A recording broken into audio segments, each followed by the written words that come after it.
Level Up Show 130, así es, en una edición dedicada en su mayor parte a Halloween. Ya saben que es esta celebración que arranca en unos días, entonces va a estar muy interesante porque Diana, y les aseguro que les va a gustar mucho lo que van a ver, Diana va a platicar acerca de la fórmula y viene con todo lo necesario para preparar un juego de terror, entonces prepárense para ver todo eso, en especial si quieren preparar uno ustedes mismos algún día.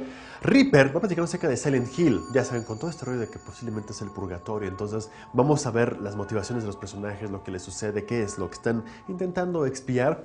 Por otro lado, Daniel, una vez más nos lo trajimos prestado desde la tierra lejana de Hobbiton, porque nos va a contar un poco de aquellos juegos que pretendían provocar miedo y no lo lograron en lo más mínimo.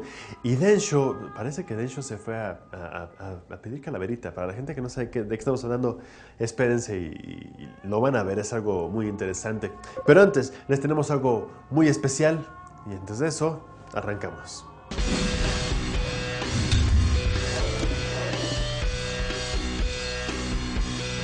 Nos queríamos dar un tiempo antes de empezar con nuestro especial de Halloween porque es una semana muy especial por otra razón.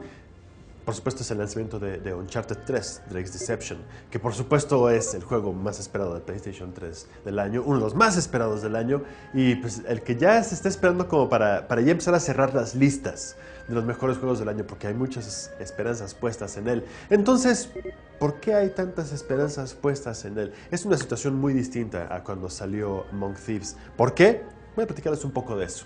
Cuando se preparó Uncharted, el primer Uncharted, que era Drake's Fortune, pues la gente pues no sabía quién era Nathan Drake, no había nada esperándose del juego y era un momento muy especial en el mundo. ¿Por qué? En realidad el único gran héroe de aventura que ha habido en este mundo es Indiana Jones. Y ahí fue cuando los videojuegos llegaron al rescate, porque fue cuando salió Uncharted. Nathan Drake cumple con todas estas partes. Es esta persona que sí está caminando en esta delgada línea que separa lo legal de lo ilegal, porque su trabajo no es exactamente... Es un trabajo como el que tenemos la mayoría de nosotros. Tiene ese humor que sale a flote en las circunstancias más difíciles y lo ayuda incluso como a quitarse de encima el polvo y poder seguir adelante. Súper carismático, las mujeres como que sí lo voltean a ver. Tiene por supuesto es este amigo que siempre lo mete en problemas, tiene todas esas cosas. Es como esa fórmula para una gran aventura.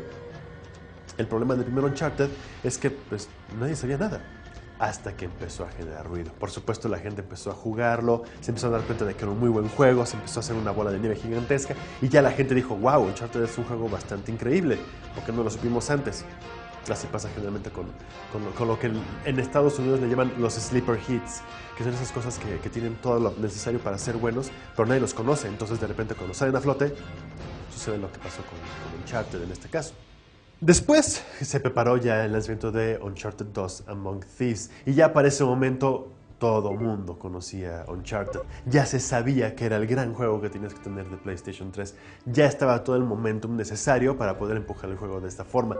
Pero la sorpresa que llegó, nadie, pero absolutamente nadie, la veía venir. Porque sí, se esperaba un buen juego de nuevo, pero como cualquier otra cosa, cuando dices, bueno, viene un buen juego y nada más. Cuando empezamos a ver todo lo que estaban preparando, cuando se empezaron a mostrar videos en E3, todos, absolutamente todos, quedamos impresionados. Uncharted 2 Among Thieves fue una mejora impresionante sobre el primero.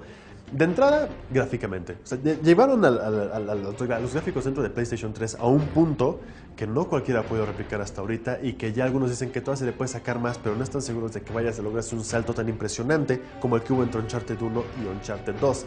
Luego, esos grandes momentos cinemáticos que todos deben de recordar, y sobre todo con ese que mostraron, que fue el primero, si no me equivoco, la secuencia del tren.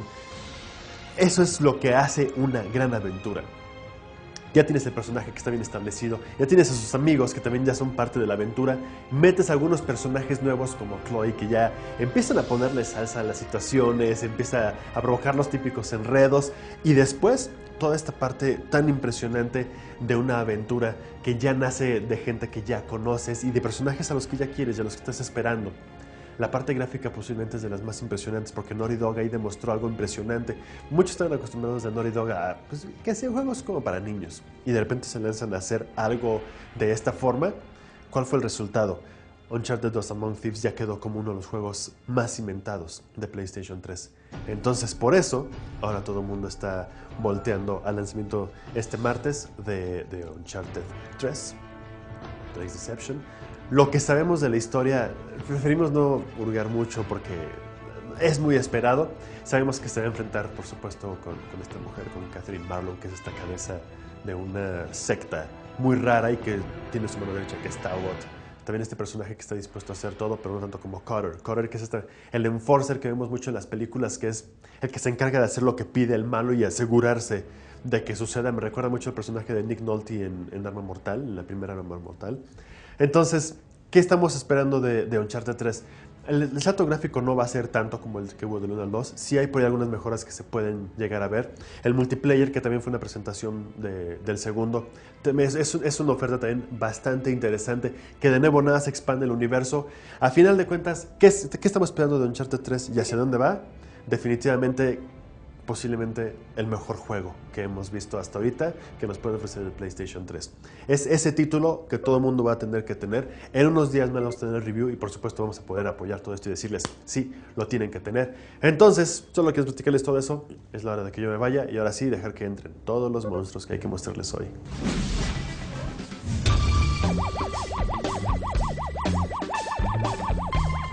Universo Level Up, estoy de vuelta, así como el año pasado, para una nueva celebración de Halloween. Y este es un nuevo Level Up Show también. Y en esta ocasión quería hablarles sobre Silent Hill.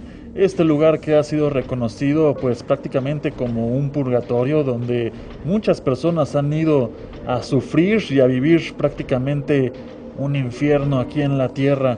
Empezamos cuando se conoció, que fue en el primer Silent Hill, obviamente, con este personaje que se llamaba Harry Mason. Él es un padre de familia. Estos juegos empezaron a ser famosos por esto, porque utilizaban a un hombre como común y corriente en vez de a un guerrero que es muy bueno usando armas.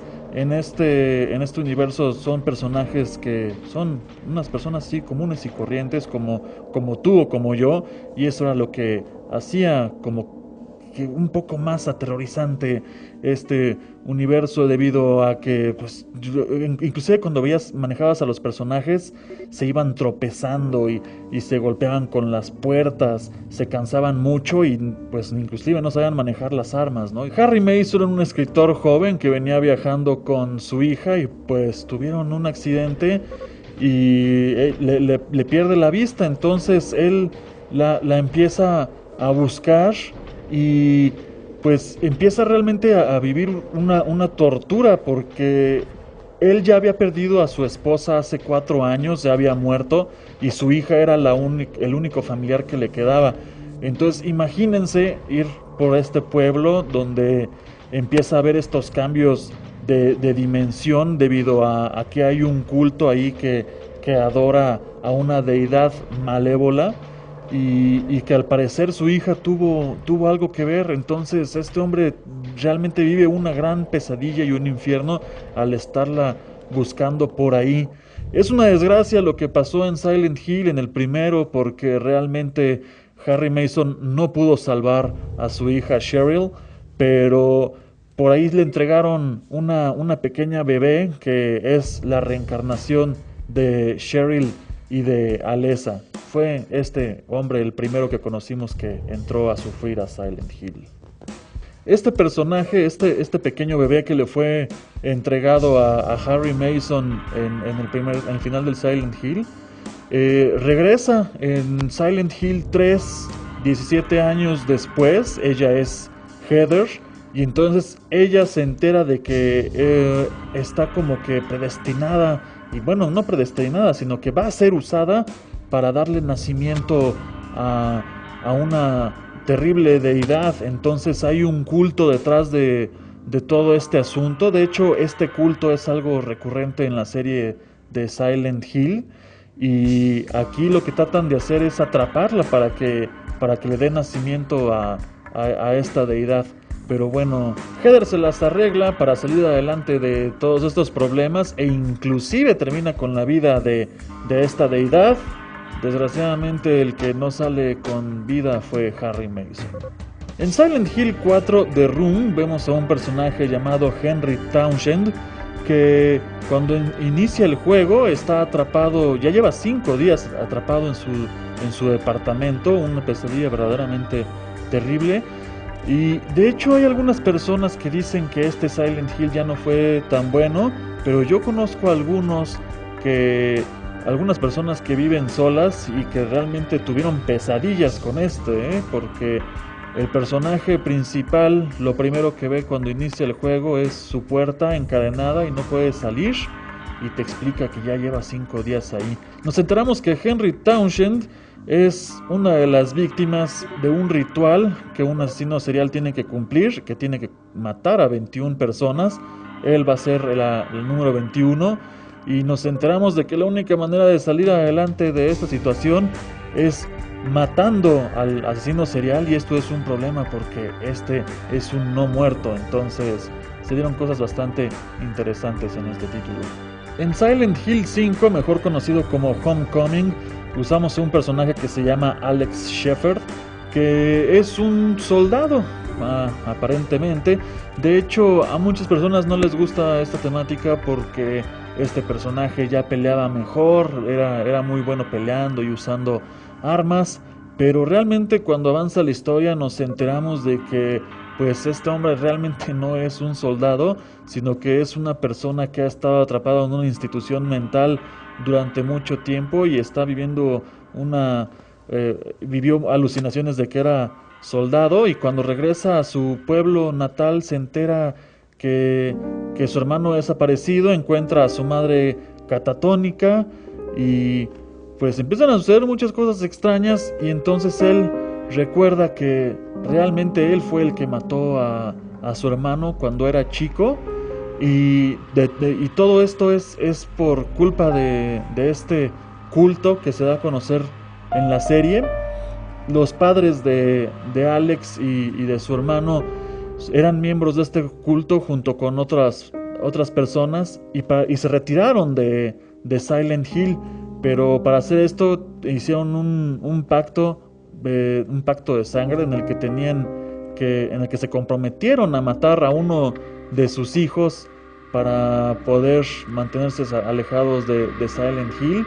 Pero cuando Alex Shepard mata a su hermano, esto pues rompe los planes del ritual, y entonces el culto empieza a perseguir a la familia y empieza a desaparecer a niños de este pueblo donde viene Alex, y todo empieza a salir muy mal. En este Silent Hill, Alex tiene muchos enemigos, tiene que enfrentarse a este culto demoníaco.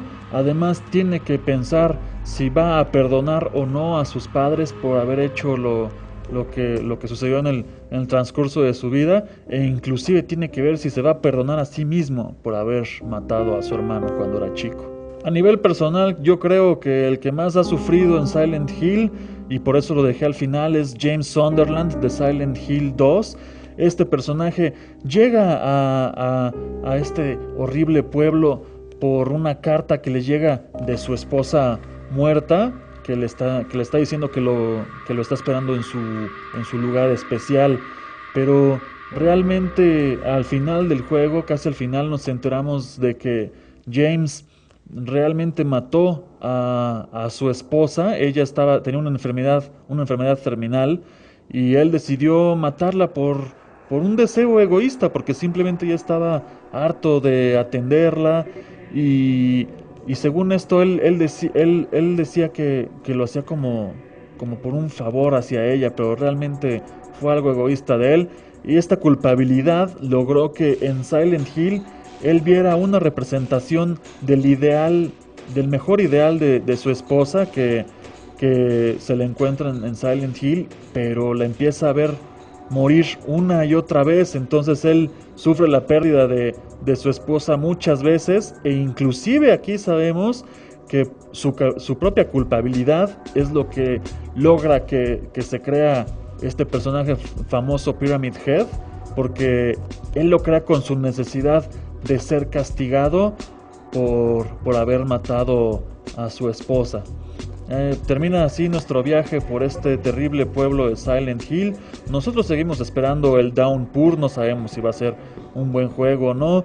Muchas personas ya han perdido el gusto por la serie, pero yo sigo esperándolo. Me parece un gran juego de terror, y queda muy bien para estos días de de Halloween y de Día de Muertos. Pero bueno, Level Up Show apenas está comenzando y quédense porque viene una brujita sexy con su ayudante y nos van a explicar la fórmula para hacer juegos de horror.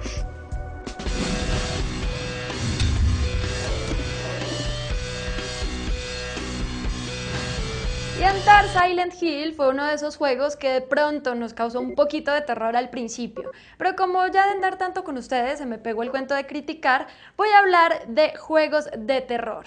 En este especial de Halloween, Día de los Brujitos, de las Brujas, de Muertos, como ustedes le llamen en su país. Hace rato, cuando comenzaron a salir, pues creo que nos ayudaba a apagar la luz, jugar de noche, jugar solos, y ahí nos podía dar algo de miedo. Ahora los juegos son de acción, entonces, ¿qué decidí hacer yo? Aparte de criticar, también voy a dar una solución y es que voy a hacer la fórmula de un videojuego de terror. Y para todos los que estaban extrañando a mi ayudante, pues esta vez invité a Guaripolo para que encontremos todos estos factores, que es lo que ayudará a que nos dé mucho miedo en un videojuego. ¿Qué no debe tener un videojuego de terror? Monstruos de closet. Estamos cansados de atravesar los mismos niveles y que siempre sepamos de dónde nos va a salir este monstruo, que lo llamamos así, de closet. Los enemigos no deben verse a la distancia. Cuando lo vemos desde lejos, pues ya sabemos qué hacer, tenemos tiempo hasta de que se nos pase el susto. Si hay mucha luz, pues no nos va a dar tanto temor. Realmente, cuando estamos dormidos y nos da miedo, ¿qué es lo primero que hacemos? Prender la luz, así que esto acabaría con toda la magia. Y por último, armas poderosas. Si tenemos un Lancer, por ejemplo, creo que no nos va a dar temor porque con él podemos acabar con cualquiera. Esos son los 4 factores que no debe tener un videojuego de terror. Pero comencemos con mi historia. Hice una investigación, además le pregunté a muchos gamers y también puse cosas que a mí se me antojaron en este videojuego. Lo primero es el protagonista. Debe ser una persona indefensa. Sería ideal tener un niño, pero en mi videojuego va a ser en primera persona, así que nosotros vamos a ser los protagonistas de este juego. La historia. Estamos durmiendo plácidamente, pero cuando despertamos vemos que no está nuestra familia, además la ciudad ha cambiado. Está oscura y algunos espectros se han llevado a habitantes de la ciudad. Los otros se han ido por temor a que les suceda lo mismo. Nuestra misión será buscar a nuestra familia. El escenario es el lugar que ya conocemos. Nada peor que nos cambien nuestra zona de confort, a lo que estamos acostumbrados. Así que será nuestra casa, nuestro barrio y la ciudad. En cuanto a ambientación, por supuesto, debe estar oscuro. Tenemos pocas armas con las que vamos a alumbrar un poco, pero todo lo vamos a ver muy lúgubre y además con un poco de niebla. Creo que podría funcionar. En cuanto a las armas, solo tenemos una linterna, que creo que es obvio para qué la tenemos, y tenemos una grabadora de periodista. Esto es para grabar algunas psicofonías en lugares estratégicos. No en todas podrás hallarlas y además estas van a ser tus pistas. En cuanto a sonido, ya estamos cansados y sobre todo en las películas de terror, que esto sea lo único que nos da temor. Estamos todo el tiempo con la musiquita esperando cuándo va a haber un grito o un sonido estruendoso que nos dé miedo. Por eso hay que utilizarlo muy bien. No debe ser repetitivo, debe ser en el lugar preciso y sí queremos que sea un poco estruendoso, pero también que sea estratégico. En cuanto a la música de fondo, nos gustaría niños cantando. ¿A quién no le da terror niños cantando? Y si son japoneses, muchísimo mejor. Y hablemos ahora de los enemigos. Creo que ya estamos un poco cansados de los zombies, los monstruos, también tenemos por ahí demonios. Entonces yo decidí que los enemigos acá serían poltergeist.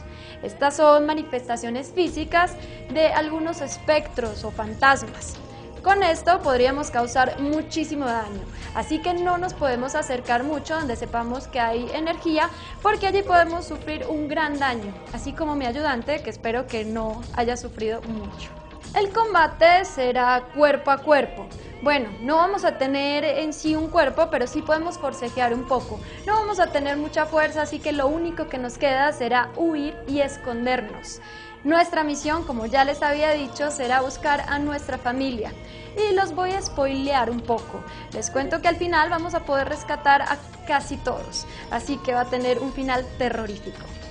El nombre, y sí será como el de la película, es Poltergeist. y yo espero que no me esté metiendo en terrenos desconocidos, porque como ustedes ya saben, hay un mito con esta película, y es que después de que la terminaron todos empezaron a morir. Es el nombre de la película, es el nombre del videojuego, pero creo que es lo que más se asemeja a lo que quiero hacer. Un videojuego que todavía no exista y que además sí nos dé terror. Y Daniel ahora nos va a hablar de la vergüenza de los juegos de terror, y es que yo creo que él también está de acuerdo conmigo, pero también creo que mi historia está muy bien pensada. Daniel, ¿te avergonzaría mi juego? A ustedes les deseo un feliz día de los brujitos, porque es que yo soy la niña de aquí, yo sí pienso en ustedes y espero que se disfracen, que pasen muy bueno y que se vayan a muchas fiestas.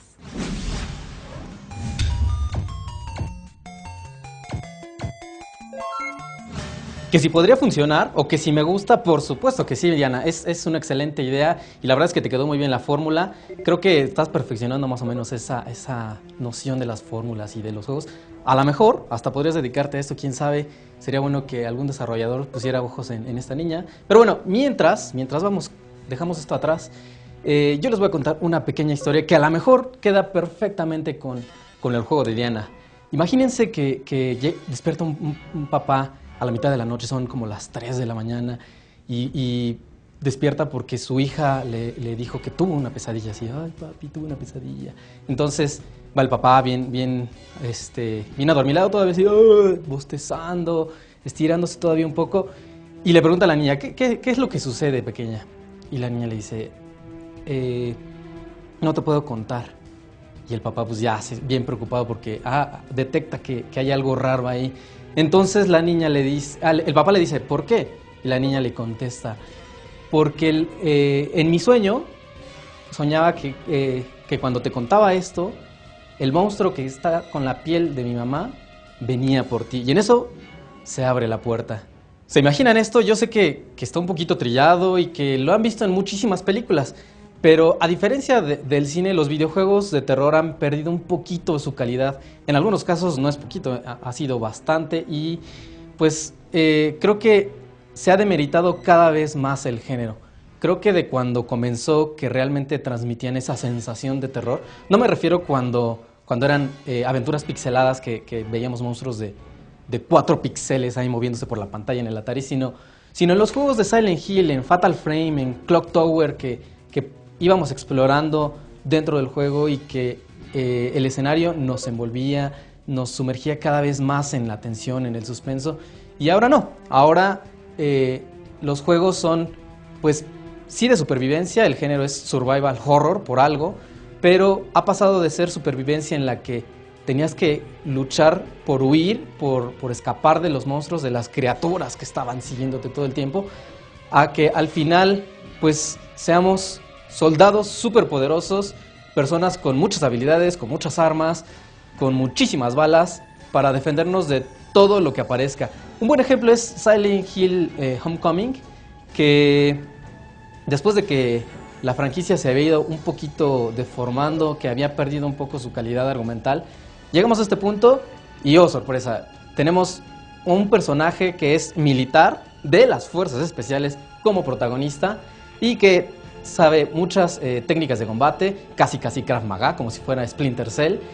Entonces eso te saca muchísimo de la ambientación, del escenario que se está planteando. Se supone que deberías de estar luchando por sobrevivir a rastras, así, esconderte detrás de las puertas, buscar dónde esconderte de los enemigos, y en este caso no. Estabas tan bien armado y tan bien equipado que buscabas más bien ir sobre ellos y eliminarlos. Hasta bien podría parecerse que tú eras de quien los enemigos tenían miedo. Y más o menos pasó algo parecido con Dead Island. Yo sé que no son exmilitares y que no son expertos en artes marciales, pero al final son, yo sé, turistas que saben defenderse muy bien y que al final terminas armando equipo o usando armas muy elaboradas que pueden deshacerse de los zombies sin ningún problema. Y eso, pues, aunque el juego está catalogado un poquito en el lado de la aventura, no deja de ser un survival horror. Y el hecho de que tenga zombies se suponía que iba a transmitir esta sensación de miedo y a lo mejor no de terror, porque también ese es otro problema. de miedo a terror hay muchísima diferencia. Algunos juegos dan miedo y cuando estás jugando, a lo mejor en Dead Island te sale el clásico monstruo de closet, de repente así sale de la nada, sale de algún ángulo que no te esperabas y te causa un sobresalto. Pero al final solo es eso, la experiencia no trasciende más allá del juego. Dejas el control, apagas la pantalla y te vas a hacer cualquier otra cosa sin que te quede en la memoria esa emoción de suspenso, de terror, sin que sea algo memorable. Y es que el problema es que además de todo, hay juegos que sí tratan de darnos miedo, que sí tratan de crear una ambientación muy terrorífica o de suspenso, como en el caso de Alan Wake, este juego de un escritor que está teniendo pesadillas, que está un poquito confuso. Al final se puede interpretar de varios modos, pero el propósito del juego es precisamente darte miedo con las sombras que aparecen de repente y que te están persiguiendo y te van a matar varias veces. Entonces, más que miedo de que le pase algo, que te pase algo a ti, es miedo que le pase algo a Alan Wake y que tengas que volver a un punto de guardado, ya sea muy, muy atrás, y tengas que volver a repetir todo otra vez. Entonces, el objetivo final no es que te dé miedo, sino que llegues al final de la historia. Y no es por hacer comparaciones con las películas, pero la diferencia es que en el cine somos espectadores, no tenemos control de qué es lo que va a suceder en pantalla, el director es el que tiene la última palabra.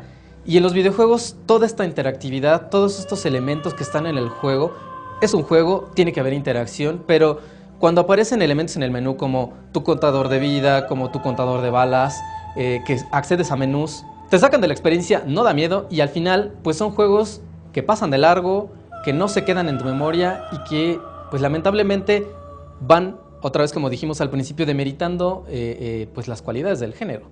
Entonces, a la larga yo sé que va a ser muy difícil que los desarrolladores pierdan todos estos clichés, no es por ser un criticón, no es por ser un hater de los juegos de terror. Yo soy muy fan de los survival horrors, pero por lo mismo sí me gustaría que poco a poco fueran puliendo estos detalles, que fueran regresando a las raíces. Sobre todo porque pues, los elementos ahí están.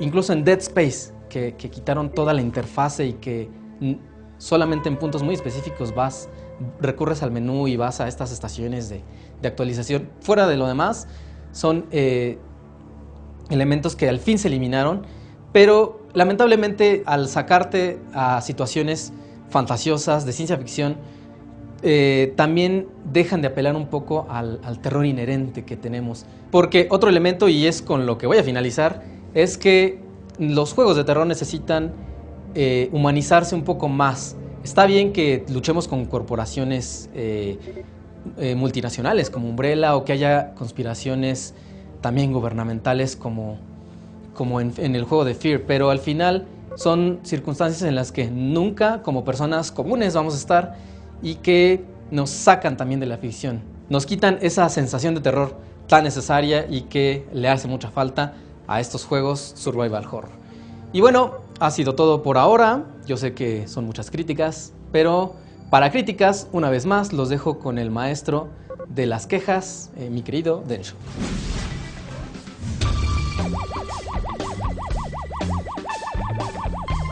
Bienvenidos a la sección de Densho. Está de terror. Estoy disfrazado de bruja, por si no se habían dado cuenta.